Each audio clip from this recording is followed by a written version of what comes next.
Durante a sabatina de indicados por Lula ao Superior Tribunal de Justiça na Comissão de Constituição e Justiça do Senado, o senador Marcos Rogério alertou os candidatos sobre sua responsabilidade em promover alguma segurança jurídica para o país. O senador apontou que a visão que a sociedade tem da magistratura está contaminada em consequência do ativismo judicial que tomou conta do país. O senador rebateu a alegação de que o Judiciário deve agir para suprir omissões do Legislativo, apontando que, para além da premissa ser questionável, o Judiciário vem agindo mesmo quando não há qualquer omissão. Marcos Rogério disse: o ativismo busca ocupar espaço que não lhe foi dado pela Constituição Federal, e nem sempre há omissão. O senador exemplificou com as questões do uso e porte de substâncias ilícitas, em que não houve qualquer omissão do Legislativo, e disse: pela esfera judicial, você mudar aquilo que concebeu o Parlamento, legitimado a legislar, é de uma agressão, é de uma ofensa à separação de poderes inaceitável. Marcos Rogério também usou como exemplo o direito à vida, onde também não há qualquer omissão legislativa. O senador explicou o mecanismo utilizado pela extrema-esquerda para impor suas pautas em contrariedade à vontade da maioria da população, através do Judiciário. Ele disse: se não tem voto para impor a sua vontade, a sua visão segmentada da sociedade, que respeite o processo democrático, que respeite o resultado das urnas. Agora, nós não podemos ter a via do Judiciário como uma burla ao chamado devido processo legislativo. Não se pode permitir, porque isso ofende a separação de poderes. O senador alertou: pregar a harmonia entre os poderes, mas praticar a usurpação de competência, praticar o atropelo ao legislativo, não me parece ser uma postura a contribuir com um ambiente de harmonia. O senador também afastou a narrativa que justifica o ativismo judicial com base na noção de inafastabilidade da jurisdição, que só se aplica quando a demanda vem da esquerda. Marcos Rogério disse: ouvi aqui hoje que é preciso considerar aquilo que a Constituição estabeleceu quanto à questão da inafastabilidade da jurisdição ou do direito de ação, só que a condição da inafastabilidade da jurisdição está atrelada à inafastabilidade do respeito às normas, à lei. Aí se apega a um princípio, a um fundamento para dizer que o juiz pode tudo, que o magistrado pode tudo. Não, senhores, não pode tudo. A inafastabilidade da jurisdição impõe ao magistrado também não se afastar da lei e da Constituição. Ou não é isso que está escrito na Constituição da República? O senador Marcos Rogério afirmou: eu não quero um judiciário progressista e eu não quero um judiciário conservador.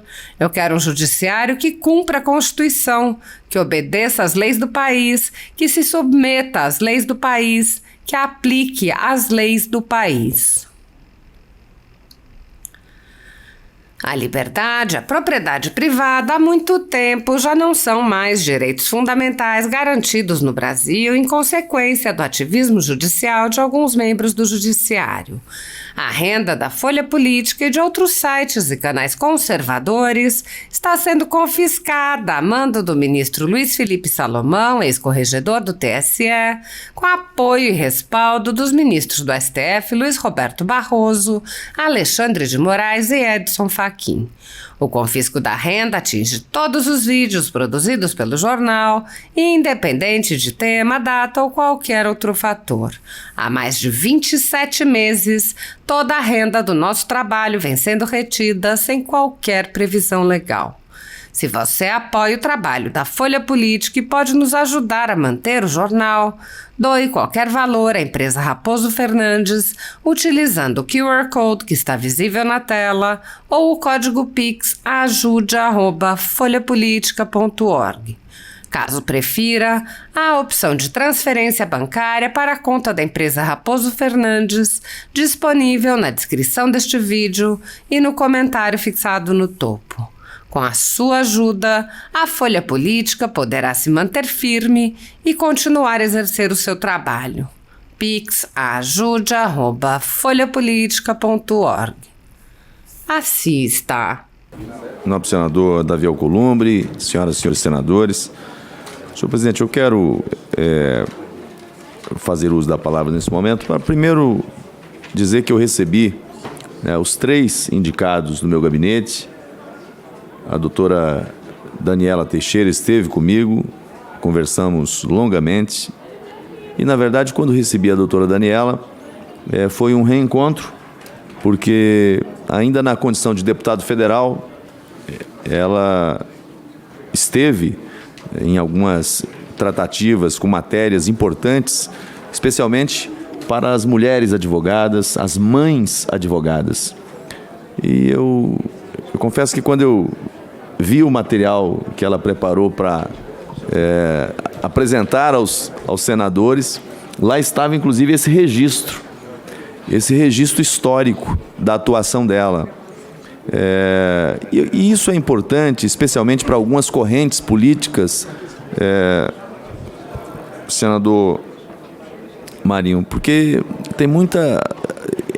É um ambiente contaminado por muitas informações, por muitas correntes de pensamentos, e eu tive a oportunidade, senador Zequinha, de conhecer o trabalho da doutora Daniela já na época como deputado federal.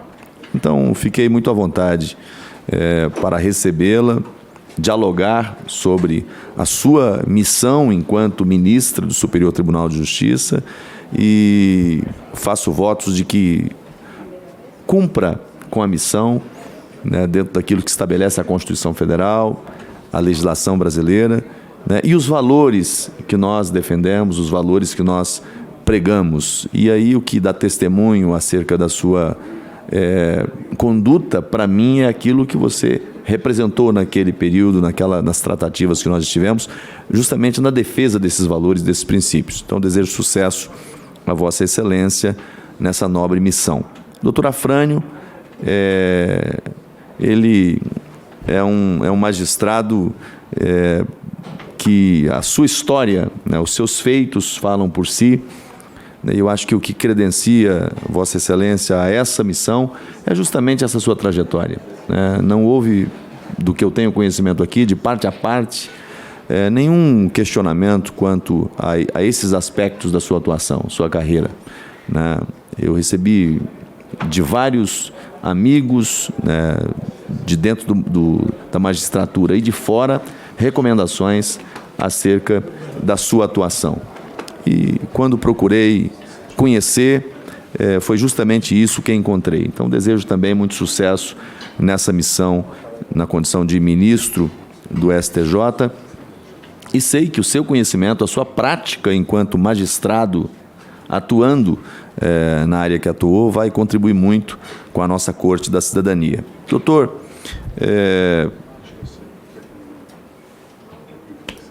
Teodoro. Doutor Teodoro é quase um rondoniense. Ele já passou por vários estados. Quando ele chegava no gabinete de um senador, o senador Flávio, ele falou: olha, lá no seu estado. Aí ele chegou no meu e falei: agora eu quero ver. Pois ele tinha sido delegado de polícia no meu estado de Rondônia, na cidade de Pimenta Bueno, senador Zequinha, e com a passagem por lá marcante, e até hoje tem pessoas que falam de ti e que têm essa referência positiva, mas fez carreira na magistratura e, portanto, está aqui hoje em razão justamente dessa história de sucesso na vida. Vossa Excelência mencionou aqui de onde veio, das origens que teve, e ainda hoje continua galgando espaços importantes pelo mérito da sua carreira brilhante, pela honestidade no trato, e eu gostei muito disso. Não nega as origens, não nega por onde passou, tem orgulho disso, e de sorte que eu estou muito à vontade também para apreciar o nome de Vossa Excelência. Para mim, me dá ainda mais orgulho ter tido ele como alguém que ajudou Rondônia numa época difícil, porque hoje falar, estive em Rondônia, nesse momento, né, é um estado que avançou muito, cresceu muito, mas ele esteve numa época ainda muito mais desafiadora e numa região de muitos conflitos, garimpo. Então, Vossa Excelência tem uma história que nos dá o conforto de lhe dar um voto de confiança para essa nobre missão. E eu tenho certeza que Vossa Excelência vai cumprir com muito esmero a função de ministro do STJ. E a história, né, de vida e a história no âmbito da magistratura, como servidor público, vai lhe dar, tenho certeza, que as melhores condições para lá atuar. Mas eu queria, senhor presidente, para concluir a minha fala, as minhas observações, eu não vou fazer questionamentos a Vossas Excelências. Eu já fiz questionamentos quando estiveram comigo no âmbito do gabinete, mas eu queria fazer algumas observações quanto à percepção do que a gente está vivendo no Brasil hoje, né? A gente está vivendo uma mistura de movimentos que tem colocado a magistratura, não de modo geral, o efeito é de modo geral, mas em razão de performances, papéis, isso acaba por contaminar a visão que a sociedade tem da magistratura. Ativismo, progressismo e neoconstitucionalismo. Talvez as duas primeiras sejam derivações da última. E isso é algo que, para mim, é muito perigoso. Toda vez que eu vejo um magistrado dizer que tem que atuar porque há uma omissão por parte do outro poder, então, olha, não há vácuo de poder. Mas essa omissão nem sempre é uma omissão. Nem sempre é uma omissão. Né? O ativismo, ele busca ocupar espaço que não lhe foi dado pela Constituição Federal. E nem sempre é omissão. Veja o caso da questão das drogas, que já foi dito aqui por colegas senadores. A omissão por parte do Legislativo? Não. O Legislativo claramente disse o que pensa e o que quer dentro do ordenamento jurídico. Está lá posto na lei. Então não há omissão por parte do Legislativo. Pela esfera judicial, você mudar aquilo que concebeu o parlamento, legitimado a legislar, é de uma agressão, é de uma ofensa à separação de poderes inaceitável. A questão do aborto. Não há nenhum direito mais sagrado do que o direito à vida. Não há nenhum direito mais importante do que o direito à vida. Isso é um direito natural e que as constituições do mundo e a nossa, de maneira muito especial, tutela, protege de maneira absoluta. Você tem as exceções que a legislação trouxe em razão das excepcionalidades, mas não se pode, ao argumento de que há uma omissão do legislativo, permitir, tutelar o alargamento das hipóteses de aborto. E com esse fundamento de que o legislativo foi omisso. Não, esse tema já foi enfrentado pelo parlamento e é enfrentado pelo parlamento o tempo todo. Mas o parlamento é a representação da sociedade. E se você não tem uma sociedade que tem uma visão, que concebe isso, você não tem uma sociedade progressista, nós temos uma sociedade conservadora. E o parlamento não representa a minoria progressista, ele representa a maioria conservadora. Você tem representantes progressistas? Tem. Paciência, se não tem voto para impor a sua vontade, a sua visão segmentada da sociedade, que respeite o processo democrático, que respeite o resultado das urnas. Agora, nós não podemos ter a via do judiciário como uma burla ao chamado devido processo legislativo. Não se pode permitir, porque isso ofende a separação de poderes. Pregar a harmonia entre os poderes, mas praticar a usurpação de competência, praticar o atropelo ao legislativo, não me parece ser uma postura a contribuir com um ambiente de harmonia. Então eu estou fazendo essas ponderações, obviamente que não se dirige pessoalmente a nenhum de vossas excelências, a nenhuma das indicações aqui, mas é para o campo da reflexão. Vossas excelências estarão, daqui a pouco, ocupando espaço de importância na estrutura do judiciário brasileiro. E aí, essa questão, ela me incomoda muito. Eu ouvi aqui hoje que é preciso considerar aquilo que a Constituição estabeleceu quanto à questão da inafastabilidade da jurisdição ou direito de ação. Só que a condição da inafastabilidade da jurisdição está atrelada à inafastabilidade do respeito às normas, à lei. Aí apega-se a um princípio, a um fundamento, para dizer que o juiz pode tudo, que o magistrado pode tudo. Não, senhores. Não pode tudo. A inafastabilidade da jurisdição impõe ao magistrado também não se afastar da lei e da Constituição. Ou não é isso que está escrito na Constituição da República? Então, são temas importantes e quem vai para o campo da jurisdição, da magistratura, ele precisa agir com desapego às paixões. Eu não quero um judiciário progressista e eu não quero um judiciário conservador. Eu quero um judiciário que cumpra a Constituição e que obedeça às leis do país. E que se submeta às leis do país, que aplique as leis do país. E eu concluo com a última observação, senhor presidente, com relação a um outro tema, que também foi dito aqui, né, com relação à questão da ocupação dos espaços carcerários. Eu tenho uma preocupação com isso, porque quem vai para lá não vai em razão do sexo ou da cor da pele. Quem está ocupando o sistema prisional brasileiro está lá por crimes que cometeu. Tráfico de drogas, homicídios, abusos sexuais e tantos outros crimes. Se queremos revisar aspectos relacionados a isso, a via não é o judiciário adotar a chamada, afastar a imputação penal em razão de ser desse ou daquele segmento da sociedade. Crime é crime, independente do sexo, independente da cor da pele.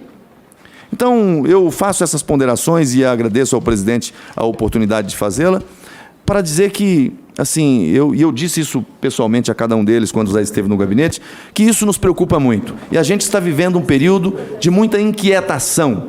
E toda vez que isso avança do lado de lá, tem reações do lado de cá. Porque é dever, é obrigação do Poder Legislativo zelar pela sua própria competência. Muito obrigado, senhor presidente. Obrigado, senador vice-presidente Marcos Rogério. Com a palavra o senador Zequinha Marinho. Senador Rodrigo Pacheco, senhoras e senhores senadores, eu quero, senhor presidente, me solidarizar com o povo da cidade de Espigão do Oeste, no meu estado de Rondônia, que está sem abastecimento de água. O rio onde há a captação secou. Ao mesmo tempo, não posso deixar de lamentar a falta de planejamento do governo do estado de Rondônia e da CAERD, porque o rio não seca do dia para a noite. É um processo contínuo. E a população hoje está sofrendo porque ações corretivas, ações alternativas não foram adotadas a tempo e hora. Então, minha solidariedade à população de Espigão do Oeste. Hoje conversei com diversos vereadores da cidade, empresários, todos muito incomodados, chateados, preocupados com esta situação. Outro assunto, senhor presidente, que trago aqui é sobre o marco temporal. O presidente Lula vetou o marco temporal. Uma decisão que afeta diretamente o direito de propriedade, líder Rogério Marinho. Não apenas o direito de propriedade, afeta também a segurança jurídica e leva ao campo um clima de tensão e medo. O veto ao marco temporal é um duplo golpe, senador Márcio Bittar. Um golpe ao agro brasileiro, mas também um golpe à segurança jurídica. Aliás, senador Portinho, a coisa julgada no Brasil perdeu estatura. Não se tem mais a importância que teve. Nós temos que reaprender os contornos da coisa julgada, os efeitos da coisa julgada. Veja, a questão do marco temporal já tinha sido enfrentada pelo Supremo Tribunal Federal no caso famoso Raposa Serra do Sol, lá do estado de Roraima. E qual foi a decisão naquele momento? O entendimento fixado era no sentido de garantir validade ao marco temporal. Agora, o mesmo Supremo, ao apreciar a mesma questão, com a mesma Constituição Federal, desta vez reconhecendo repercussão geral, toma uma decisão diferente, afastando o reconhecimento do marco temporal. Por isso eu disse que a coisa julgada perdeu estatura, perdeu relevância. A segurança jurídica que se encontrava no ambiente da coisa julgada não se encontra mais. Mas, neste parlamento, Casa das Leis, o caminho foi diferente. O caminho foi de reafirmar o marco temporal. A matéria foi votada, senador Cleitinho, na Câmara e no Senado. Na Câmara dos Deputados, o marco temporal obteve 283 votos a favor pela sua aprovação. Neste Senado Federal, tivemos 43 votos pela aprovação do marco temporal. Todos, as duas casas do Congresso, confirmando o marco temporal. Repito, o marco temporal teve nas casas do Congresso Nacional sua confirmação em absoluta sintonia com a Constituição Federal e com o desejo dos brasileiros, especialmente aqueles que estão no campo a produzir. E não poderia ser diferente. E não poderia ser diferente. É o que diz a Constituição, lá no artigo 231. É o que diz no ADCT 67, que estipula inclusive prazo, fixação de prazo para a consolidação do processo demarcatório estabelecido no texto da própria Carta. Foi isso que decidiu o legislador constituinte. A partir daí, se o governo quer dar mais terra aos índios, terra nova, ampliação, é possível. É possível, mas o caminho não é a desapropriação, mas o caminho não é retirar, senador Plínio, de quem está produzindo, está trabalhando. Compre e dê. É muito fácil chegar numa propriedade produtiva e de uma hora para outra algum antropólogo dá um parecer, aqui em algum momento teve índio, então a partir de agora o seu direito está ameaçado. E aí começa-se uma via dolorosa para todos que estão em cima dessas terras produzindo. Mas, repito, o governo Lula não teve essa compreensão. O presidente Lula vetou o marco temporal. O presidente Lula vetou o direito de quem está na terra de continuar produzindo. Quem está há mais de 50 anos, tem documento, tem título, está nesse momento sofrendo amargamente, senador Flávio Bolsonaro, as consequências de uma escolha política que afasta o marco temporal. Repito, quem tem documento nesse momento, tem na mão o título, mas não tem a garantia de que vai continuar sendo dono da terra. Não tem a garantia de que vai continuar, senador Reisen, a produzir alimentos. corre o risco de perder a terra num processo de demarcação absolutamente desnecessário. Agora veja, enquanto o mundo clama por alimento, senhor presidente, nobre senador Everton Rocha, o mundo clama por alimento e o Brasil tem para oferecer. Aqui o governo quer acabar com 118 milhões de hectares de áreas produtivas do Brasil, senador Laércio, para destinar à demarcação de terras. Populações indígenas que precisam de assistência, de apoio, de cuidados e não de mais terra. Porque esse mesmo governo que quer ampliar a posse de terra para os índios deixa de dar assistência, deixa de cuidar de quem está em cima da terra, senador Ciro Nogueira. É lamentável, repito, o afastamento do marco temporal, senador Seif, gerará um impacto para o setor produtivo de 118 milhões de hectares. O insumo mais importante, mais necessário no mundo é o alimento. Ninguém vive sem alimento. Ninguém vive sem alimento. Sem alimento não tem paz. A próxima guerra de escala global no mundo será em razão deste insumo, o alimento. O alimento. E a maior potência mundial em produção de alimento é o Brasil. É o Brasil. E este parlamento, as duas casas do Congresso Nacional, assim reconheceram. O alimento é um insumo que gera paz.